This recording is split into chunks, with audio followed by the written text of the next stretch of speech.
il doit gérer le paradoxe entre la capacité d'action sur le projet et la connaissance du projet. Si on gère uniquement le projet et on ne le manage pas, c'est qu'on a une capacité d'action sur le projet au début et au lancement du projet qui est trop élevée par rapport à notre connaissance sur le projet. Par contre, on va dire ce que rajoute le management de projet sur la gestion du projet, parce qu'il y a une toute petite différence.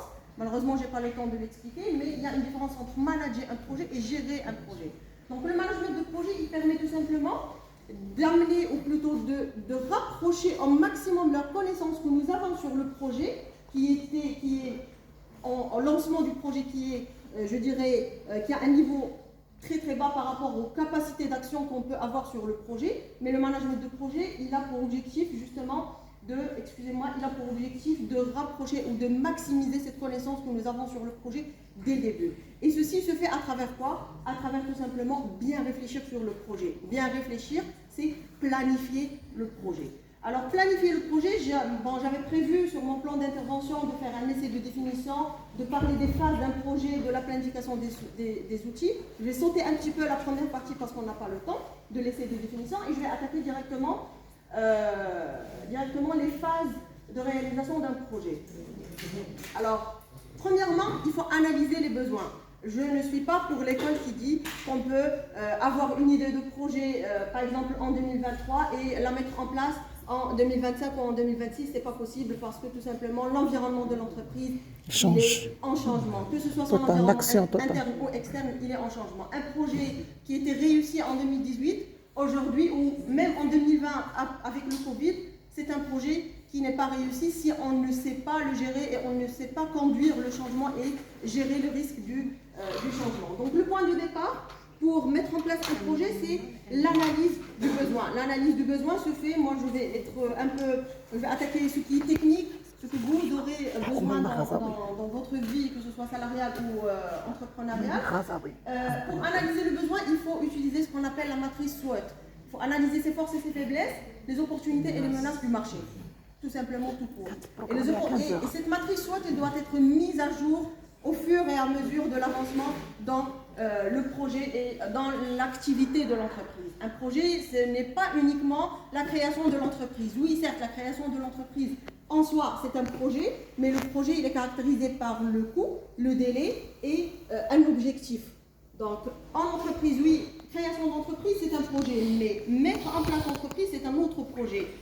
Exercer l'activité pour l'entreprise, c'est un autre projet. Donc, à chaque fois qu'on veut atteindre un objectif, c'est un projet en soi. Et donc, ça doit être bien analysé. Après, il doit être étudié. On va étudier la faisabilité.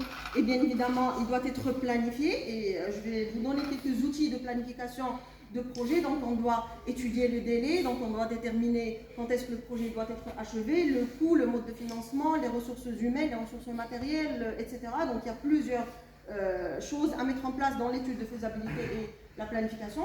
Après, il faut savoir conduire et piloter le projet. C'est là où on va mettre en place les deux fonctions de l'entreprise, à savoir la fonction de direction et la fonction de l'organisation. Et enfin, il faut conclure et évaluer son projet. Et bien évidemment, le processus, il se refait à chaque fois qu'on veut mettre en place un projet ou un autre objectif. Donc, je ne vais pas m'attarder sur l'analyse du besoin. Mais le besoin en lui-même, il doit être un besoin ou un objectif SMART, c'est-à-dire qu'il doit être spécifique, il doit être mesurable, acceptable, réaliste et temporellement défini, c'est-à-dire que le besoin, il doit être spécifique, on doit le définir au préalable, mesurable, il doit être quantifiable et aussi on doit veiller à la qualité de l'objectif. Acceptable, c'est qu'il doit être atteignable, bien évidemment, on doit être réaliste dans le choix de l'idée ou plutôt dans le choix de l'objectif et dans le choix de la société. Il doit être aussi réaliste, prendre en considération évidemment, je crois que je n'ai pas besoin de ça. Si. لا كتسمح حسن بالميكرو. Et aussi temporellement défini, c'est-à-dire qu'on doit prédéterminer un délai au préalable avant de mettre en place un projet ou un objectif. Alors, pour ce qui est de l'étude de faisabilité et de la planification, enfin, on doit faire deux choses. On doit découper le projet en premier et on doit le chiffrer. On doit travailler la phase de découpage et la phase de chiffrage. Alors, la phase de découpage, c'est la phase de conception, d'exécution, c'est là où l'entrepreneur ou aussi le chef de projet en entreprise, il doit mettre en place des outils ou utiliser, on va dire, je ne dirais pas que ce sont des méthodes, mais plutôt des outils de base pour pouvoir mener son projet, à savoir le plan de projet, à savoir le cahier de charge qui doit être mis en place avant le lancement du projet et avant de se lancer sur l'application et la mise en pratique du projet qui doivent être mises en place au préalable. Le découpage du projet, on découpe tout simplement le projet en des missions ou en des tâches. Et pour ce faire, nous avons des outils comme l'organigramme de Gantt et comme aussi le diagramme de Gantt et la méthode PERT, qui sont les deux méthodes les plus connues dans ce qui est de répartition des tâches. Alors le plan de projet, il se compose tout simplement des objectifs du projet, des livrables attendus, des délais, des ressources nécessaires. Quand je parle de ressources nécessaires, c'est les ressources humaines, matérielles, équipements, outils, ressources financières aussi qui sont très importantes pour la réalisation du projet, le budget alloué bien évidemment et la planification du projet. Les deux documents, que ce soit le plan de projet ou le cahier de charge de projet, doivent être faits sur la base d'une charte de projet, c'est-à-dire un accord qui doit être conçu entre le porteur du projet et les partenaires du projet, ou les clients du projet tout simplement.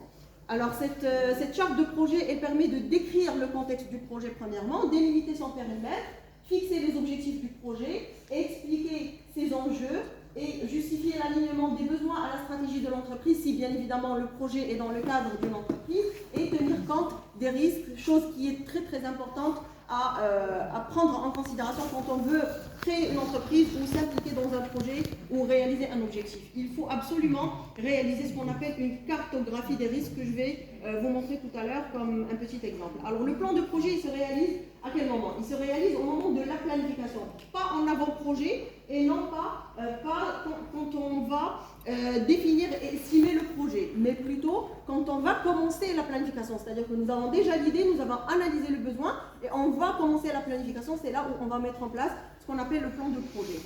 Le cahier de charge, c'est aussi un document qui est considéré comme un contrat entre maître d'ouvrage et maître d'œuvre, si jamais le projet est dans le cadre d'un, je dis un exemple, par exemple entre un cabinet de consulting et une entreprise, entre une entreprise et son prestataire de service, dans le cadre de la sous-traitance par exemple. Alors là, on a besoin de réaliser ce qu'on appelle un cahier de charge qui précise l'enjeu du projet, le livrable que le maître d'ouvrage s'engage à réaliser pour le maître d'œuvre.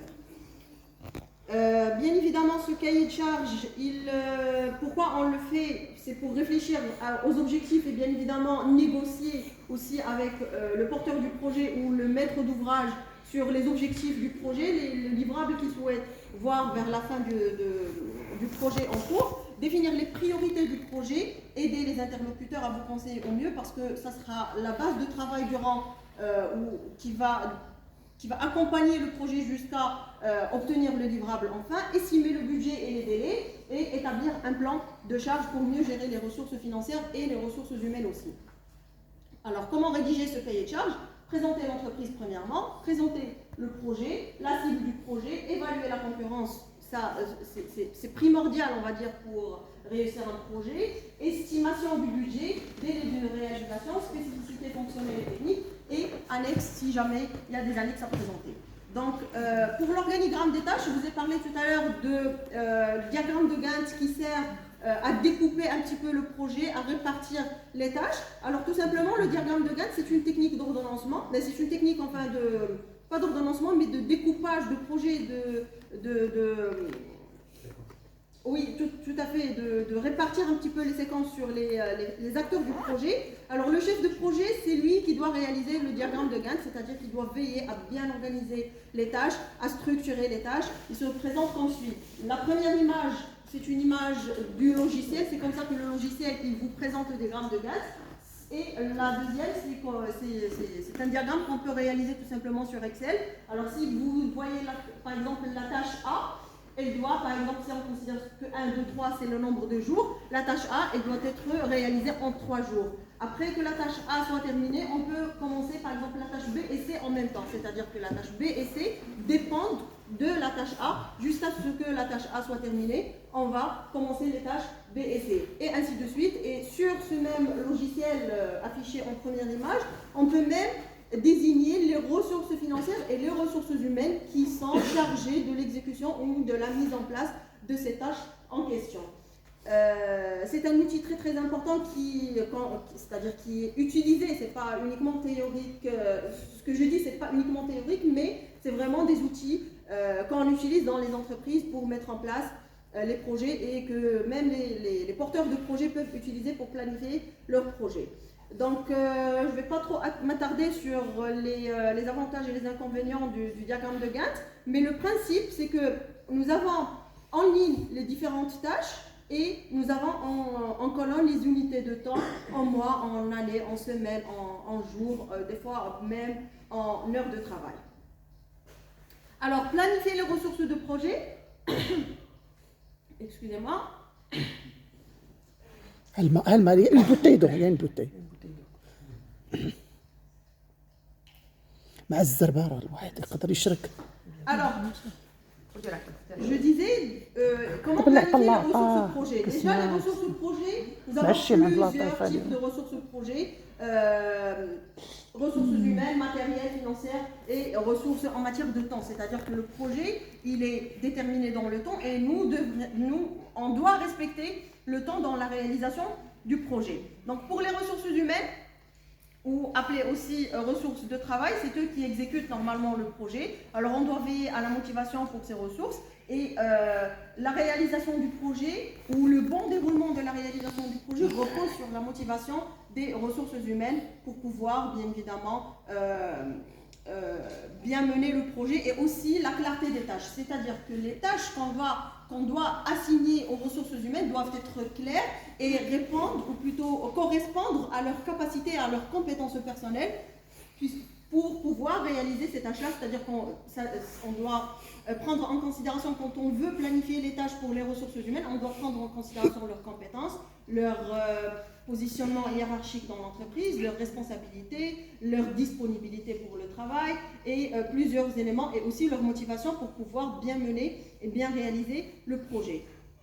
Nous avons le deuxième type de ressources qui est les ressources matérielles. Alors les ressources matérielles regroupent les matières premières, le matériel, l'équipement dans l'entreprise pour pouvoir réaliser le projet, les machines, les outils, les équipements, les logiciels, les locaux, etc., le matériel informatique, donc tout type de matériel qu'on peut avoir en entreprise ou même pour se lancer dans un nouveau projet, dans une nouvelle aventure de création d'entreprise.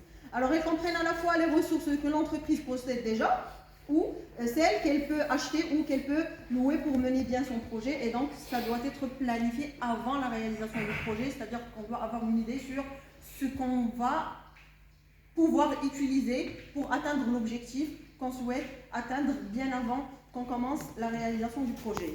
Je donne un simple exemple, je dis n'importe quoi, si on va se lancer sur un projet de textile, on peut pas, et on a un matériel, on travaille sur un projet de textile qui respecte certaines normes, on veut se lancer sur un autre projet, là où nous avons besoin de matériel, on ne va pas se lancer sur le projet, avoir le cahier de charge, se mobiliser pour réaliser le projet, alors que nous n'avons pas le matériel nécessaire pour le faire, chose qui est très logique. Pour les ressources financières, bien évidemment, on doit prendre en considération le budget du projet, la rémunération qui doit être prise en considération avant le lancement du projet, parce que la politique de rémunération, c'est une politique qui se met en place annuellement et elle doit prendre en considération aussi la mise en place ou le fait que l'entreprise ou que l'entrepreneur il va s'engager dans de nouveaux projets dans l'année qui suit. L'achat de ressources matérielles ou leur location doit être aussi prise en considération dans la budgétisation du projet et les autres faux frais ou les autres coûts que l'entreprise ou que l'entrepreneur il va prendre en charge pour réaliser son objectif. Les ressources en temps, bien évidemment, les délais définis, on doit les respecter, d'où l'importance de la planification, l'importance de la répartition des tâches, l'importance d'avoir un diagramme de Gantt bien clair et défini, justement pour pouvoir respecter les délais pour la réalisation du projet. Alors, comment planifier et gérer les ressources d'un projet? la planification des différentes tâches et leur durée totale, c'est-à-dire que la tâche, on doit estimer au préalable combien elle va durer dans le temps. L'identification des ressources requises. Quand je dis ressources, c'est les 4 types de ressources. L'affectation des tâches à chaque ressource selon sa spécialité et selon son profil et ses compétences. Et l'élaboration du budget prévisionnel qui doit prendre en considération tous les éléments que nous avons cités avant.